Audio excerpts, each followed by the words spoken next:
What's good with YouTube? Y'all already know Big Flocko with a convict's perspective, and I'm smashing, dashing, sliding on through with a little bit of energy. Please hit the like, subscribe, comment, do all those things to help support this channel, and hit that bell notification for future viral content. So, man, I'm gonna talk about a time frame when the East Bay Regiment, right? And this was around 2002. Was reaching out for me several times for assistance on several matters. Okay. Now it all started back in San Quentin, believe it or not, when I was taking laps with Gaha from Sanho and Gonzo from Livermore.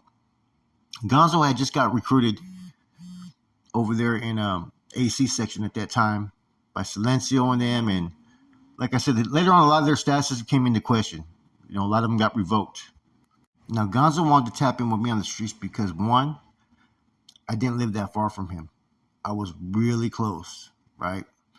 Two, this was his first time really functioning, and he did not know what he was going to do. And three, it was good to have a brother close by.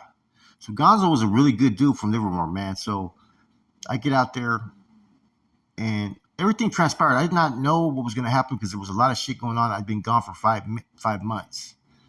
And at that time, Black Steve was gone. Charlie Campo kind of had resumed the role. Gato came back from Texas and had paid a huge fine to get cleared. All kinds of shit. So I didn't want to fuck with none of these dudes, right? Except for Charlie was cool, but they were doing their own thing.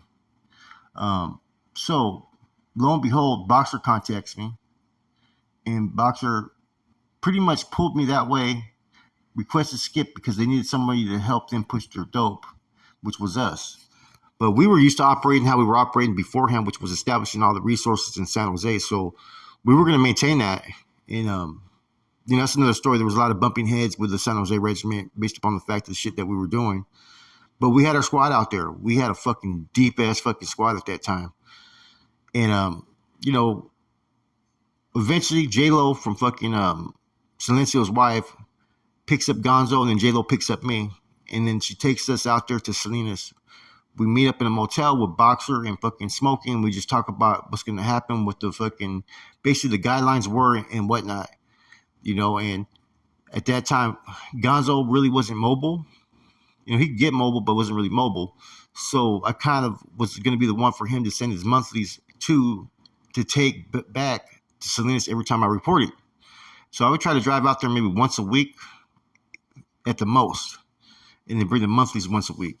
So that was established, okay? So as all this is going on, right, I'm picking up Gonzo's monthlies. Gonzo's reaching out, man. He's having some issues. The brother Mo from Frisco puts Gonzo up in an apartment and helps him out. Nice ass apartment. I go over there. They're having issues with the product. The product that they're getting is fucking cheap, but it's no good. Now at that time, like I said before, I just got a little bit of work from fucking the Salinas Regiment, but we had our own sources and we were just kicking in the money. And we were building up our own little bank. So I proceeded to go over there and I drop off Gonzo, I think about 2 pounds of some good shit, real shit. You know what I mean? And this is shit that was, at that time, I think I hit it fucking one-on-one, believe it or not, and it was still better than what he had. It was some primo shit that I had, right? And so next thing you know, fucking Gonzo needs some more help on some situations. So, okay, I'm helping the East Bay. He has not really established too much manpower. He's talked to Night Out from fucking Dakota and maybe a couple other people that were supposed to work with him, but he hasn't really, you know what I'm saying, got the feel for things. So he was dealing with some cat from Hayward named Scrappy, right? Now, Scrappy lived in Santa Clara. So I was asked if I could assist, right? The East Bay go deal with this dude to go make sure, because he fucked up some transaction that he was supposed to have with Gonzo that was supposed to benefit another transaction that was going to benefit him. Made promises on checks and all kinds of weird shit. It was just a weird transaction. So I said, no problem. Bam, I called the squad. Next thing you know, I have about fucking 10, 12 homeboys. Now, this is the squad that I had. I had a bunch of people. I had fucking Tim Roper, Cortez from Lockridge. A lot of people know who he is. I had Angel Youngbuck Martinez, who's Sykes Martinez's brother, who's now a cardinal up in the state. He was one of our squad members that was there. I had Kojak from Eastside Hoods. I had Boo Boo from BRS. I had two homeboys from my town come, plus the other brother. So there was like 8 of us. And so I kind of coordinated this shit fucking perfect for when we pulled up the Scrappy's pad, right? I had fucking carloads on different sides of the street, right, with homeboys posted. They had surveillance with another car, with instructions that if I didn't call within 5 minutes to come up fucking rushing up in the house. So I approached with Gonzo. Gonzo has his younger brother Jared there, and the shit that happens to this day, it fucked up Jared fucking mentally, right? Because of what happened inside. I'm not gonna go into the full details, right?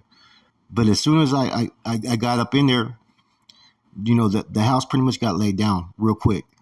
You know what I'm saying? And without even having to use any type of physical force or whatnot. And the statements that were made by myself to Scrappy at that time were pretty much point blank what was gonna needed to happen, what had to happen. So pretty much I went up in there and fucking told the dude straight up who we were, what we represented, right?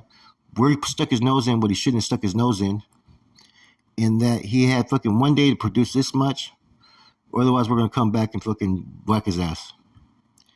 And the dude, his lady, they were all fucking just petrified in the house and shit, man. And I said, I made one call, bam. I said, I come up in the house, and bam, next thing you know, I had 3 homeboys up in the house strapped up. You know what I mean? I said, this is just to let you know that we're not fucking playing.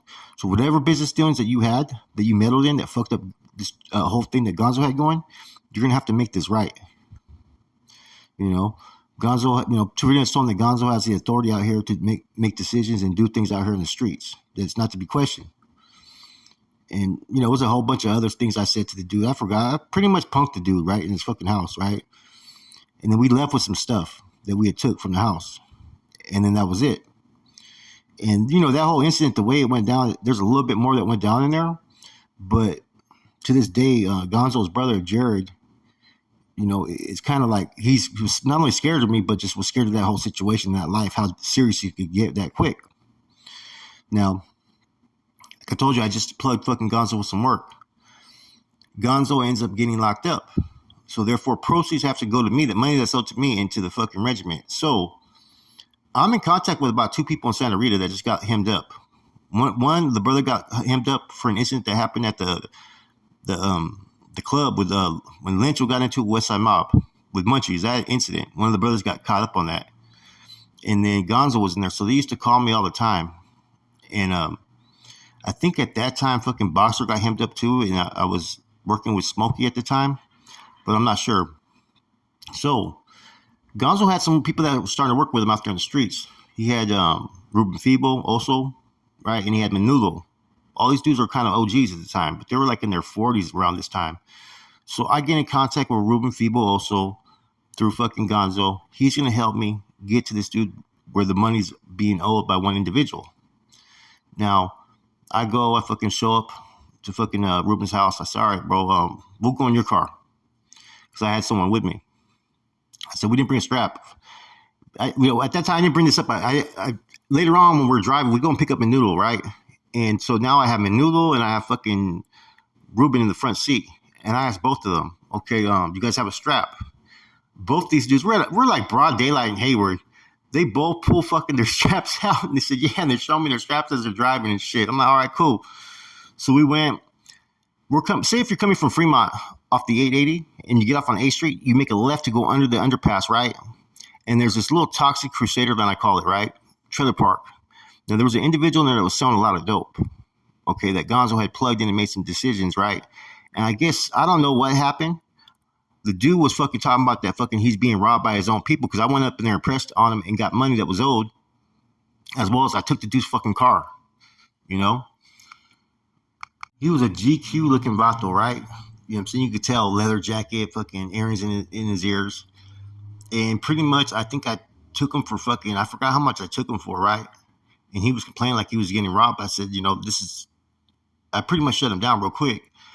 And I think he gave me either $1,500 or $2,000, because I ended up giving fucking also Ruben $200, and I ended up giving fucking Menudo $200 just for assisting. Because plus I had the car that they gave me, and the car I ended up not picking up, bro, because it was kind of trash.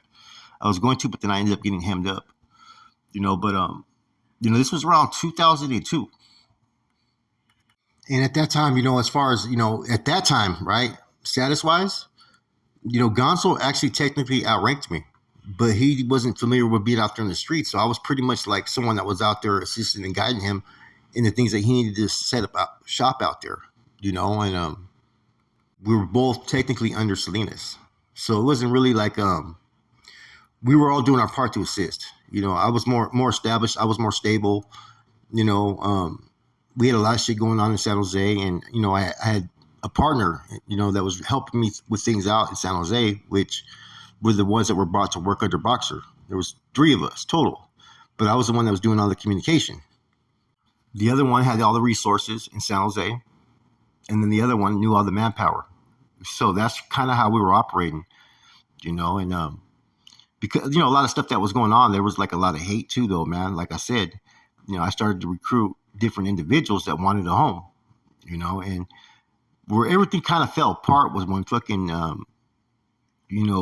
someone got locked up, and I had certain individuals that just stepped out. They wanted to fuck with us, right? So I remember meeting up with fucking Conejo and fucking Vinny from 12th Street, and I know Vinny for a minute, and I was like, you guys can swing this way.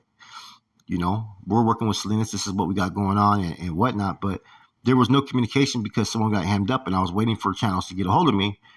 And that's when I got crossed up because fucking homeboy fucking Gonell had contact with fucking Coco and with Peggy. And they know who the fuck I am, even though I never talked to them. So that's when Peggy and Lancho got mad because I had fucking Gonell reach out to them to get me in contact with the fellas out over there in Salinas. And Lancho made a fucking piss fit about it. At that time, doing all the shit that we were doing in San Jose and communicating with Salinas at that time, shit, the stuff that I was seeing that I had to go deal with and help out with in East Bay was off the fucking hook, man. That's why the East Bay regiments have never really been successful. And that's why the state at one time wanted to give the fucking feds the East Bay just for that whole purpose, believe it or not. Not that there wasn't a lot of dudes that came out that had status B's and C's, right? But even then, it seemed like there was an underlying sense of corruption, even if you were fucking a C from the East Bay. It's just how everybody fucking wiggles out there. So I had dudes that were even reaching out, like Manulo and other cats, shortly thereafter, for assistance on street issues and all kinds of stuff that was going on, man. And I had to sit there and tell them, like, look, man, wait till fucking Gonzo gets out. You know what I'm saying? Then we'll go from there. Because I was just too overwhelmed, man. And I had to take care of shit that was going on in the home front out there in San Jose and other areas, man. Anyways, man, hope everybody's having a positive, productive day. Keep it moving. Keep it solid. Live your life one day at a time.